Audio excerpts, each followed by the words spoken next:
Good morning, everyone. Hi, I am Sakshi, and I am here to teach you linear equations in two variable. Okay, this is our chapter number 4. Okay, इस chapter में हम variables के बारे में पढ़ेंगे, equations के बारे में पढ़ेंगे, लीनियर इक्वेशन, उनके सॉल्यूशंस और उसकी ग्राफिक रिप्रेजेंटेशन, यानी कि ग्राफ पे हम उसे कैसे रिप्रेजेंट करेंगे। तो सबसे पहले हम देखते हैं वेरिएबल्स क्या होते हैं।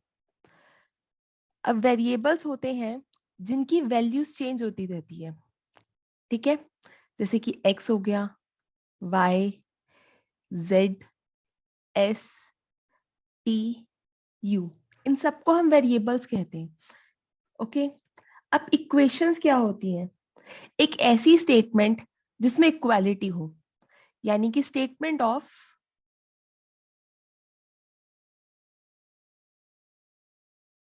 इक्वालिटी। अब आप ऐसे भी देख सकते हैं जिस स्टेटमेंट में इक्वल का साइन आ जाए, ये इक्वल का साइन होता है, वो क्या हो गई? इक्वेशंस हो गई। For example 2x minus 5 equal to 0, equal का साइन आ गया तो ये मेरी क्या हो गई? इक्वेशन हो गई। अब इसमें एक वेरिएबल है तो ये कौन सी इक्वेशन हो गई? Equation in one variable. Okay, अब हम पढ़ेंगे लीनियर इक्वेशन क्या होता है। अब लीनियर का मतलब क्या है? जिसकी हाईएस्ट पावर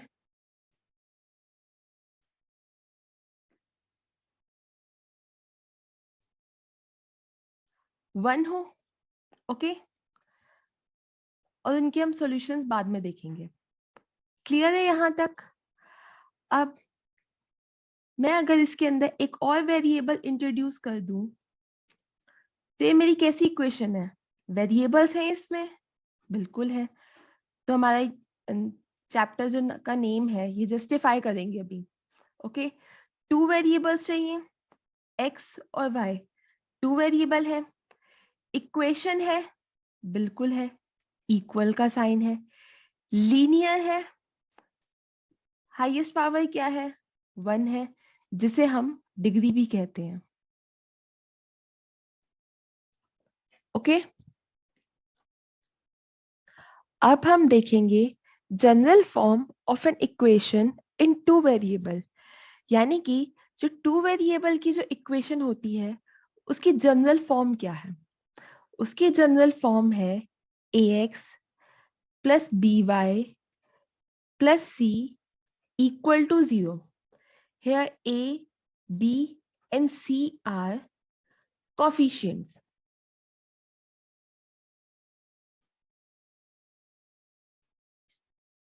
ओके, और हमारे ये कांस्टेंट टर्म्स होती हैं।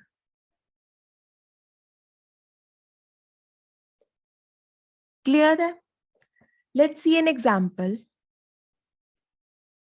हमारा फर्स्ट एग्जांपल है 2x plus 3y equal to 4.37। Okay, इसमें हमें a, b एंड c की वैल्यू फाइंड आउट करनी है। क्लियर है? अब पहले ये चेक करते हैं, ये टू वेरिएबल्स में है, बिल्कुल है, x और y टू वेरिएबल्स है। क्या हमारी ये एक इक्वेशन है? इक्वल टू का साइन आ रहा है, इक्वेशन भी है, ठीक है। अब क्या ये लीनियर है?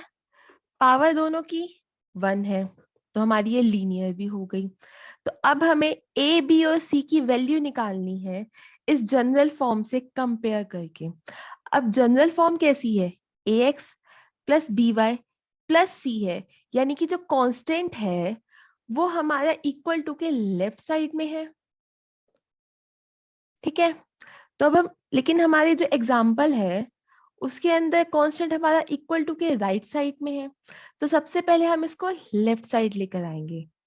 तो क्या बन जाएगा? 2x plus 3y minus 4.37 equal to 0। Okay, अब हम जनरल इक्वेशन फिर से देखेंगे। बीच में सारे साइन कैसे हैं? प्लस के हैं, लेकिन यहाँ तो एक माइनस का है, तो अब हम इसको प्लस लिख के -4.37 ब्रैकेट में आ जाएगा। ओके, तो अब हम अगर वैल्यूज कंपेयर करें तो हमारी ए की वैल्यू क्या आ गई 2, बी की वैल्यू 3 और सी की वैल्यू -4.37। क्लियर है? Let's C next example. Our next example is x -4 equal to √3y। Okay, हमारी जनरल फॉर्म थी ax plus by plus c equal to 0। Okay, अब हमारी क्या है, इक्वल टू के राइट साइड में सिर्फ 0 है, लेकिन यहाँ तो इक्वल टू के राइट में है √3y। तो सबसे पहले हम इसको लेफ्ट साइड लेकर आएंगे, x minus √3y -4 equal to 0। अब हम जनरल फॉर्म से इसे कंपेयर कर लें तो हमारी a की वैल्यू क्या आ जाएगी 1, b equal to -√3, c equal to -4। Clear है? Now next example. Next example is 4 equal to 5x -3y। Okay, अब इसमें हमें a, b और c की वैल्यू फाइंड आउट करनी है। सबसे पहले हम सारी टर्म्स को एक साइड लेकर आएंगे, क्या आ जाएगा 5x -3y -4 इक्वल टू 0। मैं 4 को इस साइड ले गई, ठीक है, इक्वल टू 0 लेके आना हमारा मोटिव है। तो a की वैल्यू आ जाएगी 5, b equal to -3, c equal to -4। Clear? Now see next example. Next example is 2x equal to y। Okay, general form थी ax plus by plus c equal to 0।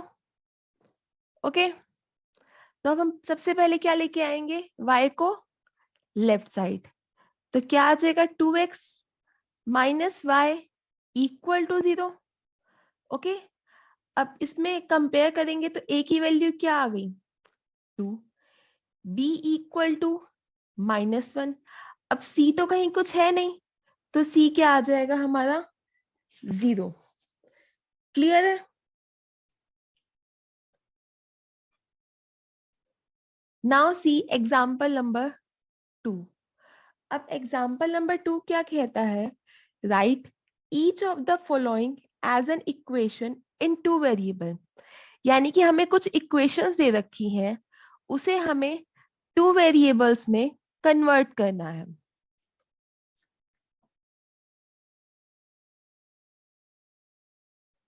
Okay, तो हमारा first example है x equal to -5।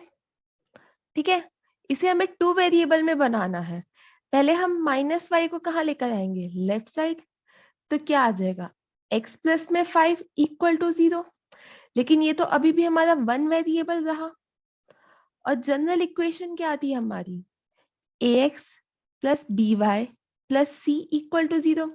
हमारे पास ax है जिसमें a की value क्या है 1, c है जिसमें c की वैल्यू क्या है 5।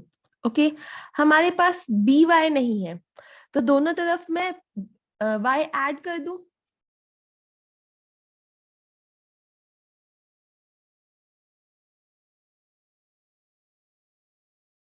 ऐड कर दिया। लेकिन हमें तो इसके इक्विवेलेंट बनाना है ना, तो b की वैल्यू क्या रखेंगे 0, और 0 इंटू समथिंग क्या हो जाता है 0, तो ये टर्म मेरी 0 बन गई। 0 प्लस 0 0 होता है, तो अब मेरी इक्वेशन क्या बन गई x plus 0y plus 5 equal to 0। Now are b is 0। Clear है? अब हम नेक्स्ट एग्जांपल देखते हैं।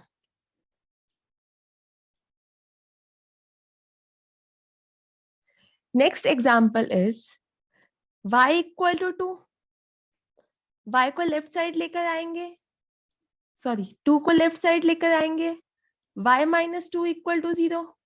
हमें x को इंट्रोड्यूस करना है, तो क्या मैं 0x इंट्रोड्यूस कर दूं? तो मेरी अब 2 वेरिएबल की इक्वेशन क्या बन गई? 0x plus y minus 2 equal to 0। Clear है? Now see next part. Next part is 2x equal to 3। इसे 2 वेरिएबल में कन्वर्ट करना है, तो 2x plus 0y minus 3 equal to 0 हो जाएगा। Get it? Next part. Next part is 5y equal to 2।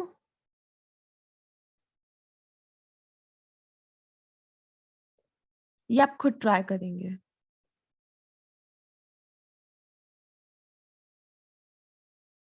Okay, this is your homework. ठीक है? Now we will see exercise number 4.1. okay, exercise 4.1 and this is our question number 1. अब question number 1 कहता है the cost of a notebook is twice the cost of a pen. ठीक है? Write a linear equation in 2 variables to represent this statement. ठीक है? सबसे पहले हमें कॉस्ट नोटबुक की लेट करनी पड़ेगी। Let cost of a notebook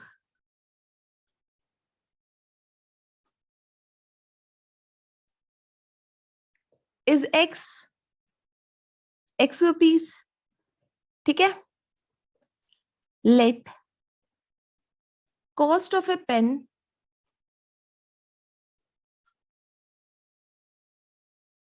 is rupees by. अब स्टेटमेंट क्या कहती है? According to statement cost of a notebook, यानी कि जो नोटबुक की कॉस्ट है which is x is twice the cost of a pen equal to cost of pen के ट्वाइस है, यानी कि डबल है। तो हमारी ये क्या आ गई? लीनियर इक्वेशन आ गई 2 वेरिएबल की। क्लियर? अब हम 2y को लेफ्ट साइड लेकर आएंगे तो क्या बन जाएगा? x minus 2y equal to 0। हमारी इक्वेशन बन गई। Here a is 1, b equal to minus 2, c equal to 0। याद है ना general form? ax plus by plus c equal to 0। Clear है? Now we see question number 2 of this exercise. Okay, question number 2 कहता है हमारी general form ax plus by plus c है। Okay, और हमें कुछ इक्वेशंस दे रखी हैं जिसमें हमें a b c की वैल्यू फाइंड आउट करनी है। Okay, our first part is 2x plus 3y equal to 9.35 बार। बार का मतलब सबको पता है। बार का मतलब होता है कि 5 मेरा इनफाइनाइटली मेनी टाइम्स रिपीट हो रहा है। याद है ना फर्स्ट चैप्टर? ओके, अब हमें इसमें a b एंड c की वैल्यू फाइंड आउट करनी है। तो हमारा a क्या आ जाएगा? 2, b क्या आ जाएगा? 3, c क्या आ जाएगा? 9.35 बार। बिल्कुल नहीं, हमारा c देखो इक्वल टू के राइट साइड है, हमें पहले इसे लेफ्ट साइड लेकर आना पड़ेगा। अब वो कैसे लाएंगे?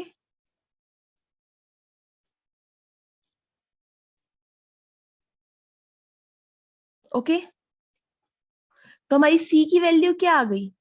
-9.35 बार। क्लियर है? Now second part is x minus y by 5 minus 10 equal to 0। Okay, अब हमें इसमें a, b एंड c की वैल्यू फाइंड आउट करनी है। a इज इक्वल टू 1 क्योंकि x का कोफिशिएंट क्या है? 1। b इक्वल टू, अब यहां देखो y के आगे कुछ नहीं है तो 1 है, लेकिन डिनोमिनेटर में क्या है? 5 है। ओके, ये 5 है, तो हमारी b की वैल्यू क्या आ जाएगी? -1/5, क्योंकि यही तो y से मल्टीप्लाई है। ये हमारी जनरल इक्वेशन थी। अब a की जगह तो 1 है, तो यानी कि 1 इंटू एक्स 1। अब b की जगह -1/5 है और c की जगह -10। ठीक है, तो अब हम देखो 1 इंटू वाई क्या हो जाएगा? y, तो इसको हम y/5 लिख सकते हैं। तो मेरी b की वैल्यू क्या आ गई? -1/5। c इक्वल टू -10, यहां अगर मैं प्लस लगा के -10 को ब्रैकेट में लिख दूं तो c मेरा क्या हो जाएगा? -10। क्लियर है? Now third part is -2x + 3y equal to 6। Okay, a की वैल्यू क्या आएगी?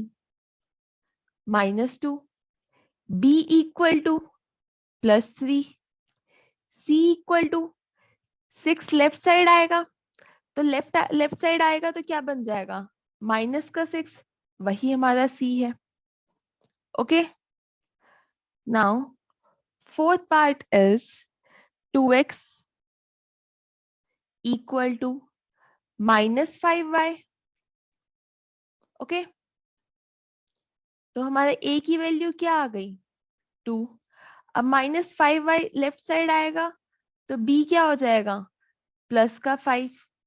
c नहीं है तो इट मींस 0 है। क्लियर?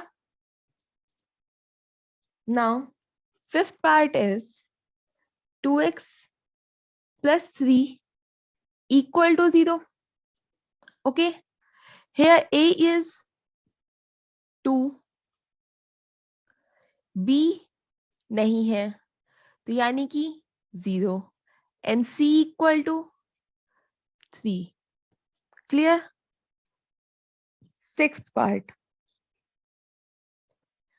y -2 equal to 0.